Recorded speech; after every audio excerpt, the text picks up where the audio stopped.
Vous pensez être lanceur d'alerte, vous avez constaté une infraction, vous avez été témoin d'une atteinte à l'environnement dans votre commune, ou vous avez constaté au sein de votre entreprise du détournement d'argent.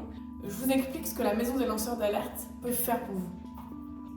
Concrètement, si vous voulez effectuer un signalement, il faut vous rendre sur notre site internet, dans l'onglet « Je lance l'alerte » et remplir le questionnaire de notre plateforme dédiée au signalement, qui est une plateforme sécurisée et anonymisée.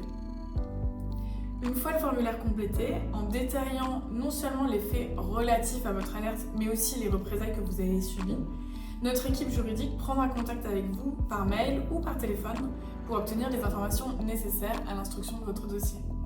Ce que l'on fait concrètement, c'est de vérifier si vous remplissez les critères exigés par la loi pour pouvoir être reconnu lanceur d'alerte. Ces critères, ils sont 5. Être une personne physique, être témoin direct, ne pas bénéficier de contrepartie financière, être de bonne foi et alerter sur des faits qui constituent des crimes, délits ou préjudices à l'intérêt général. En plus de ces critères, il faut aussi avoir suivi la procédure. C'est-à-dire que si les faits que vous dénoncez ou les représailles que vous avez subies datent d'après 2022, ça veut dire qu'ils tombent sous le coup de la loi Wasserman.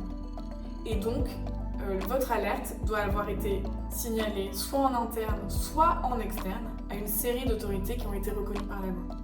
Pour des faits de représailles antérieurs à 2022, c'est la loi Sapin 2 qui va s'appliquer. Et donc, dans ce cas, l'alerte doit avoir été faite obligatoirement en interne et en externe.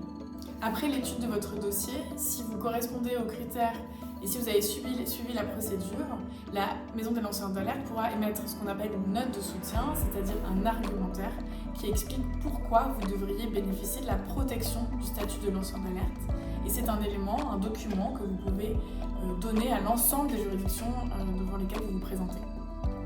Au-delà de l'accompagnement juridique, la maison des lanceurs d'alerte peut aussi proposer un accompagnement psychologique et financier en fonction des cas. Et enfin, nous pouvons aussi proposer un soutien à la médiatisation de certaines alertes afin de mobiliser l'opinion publique.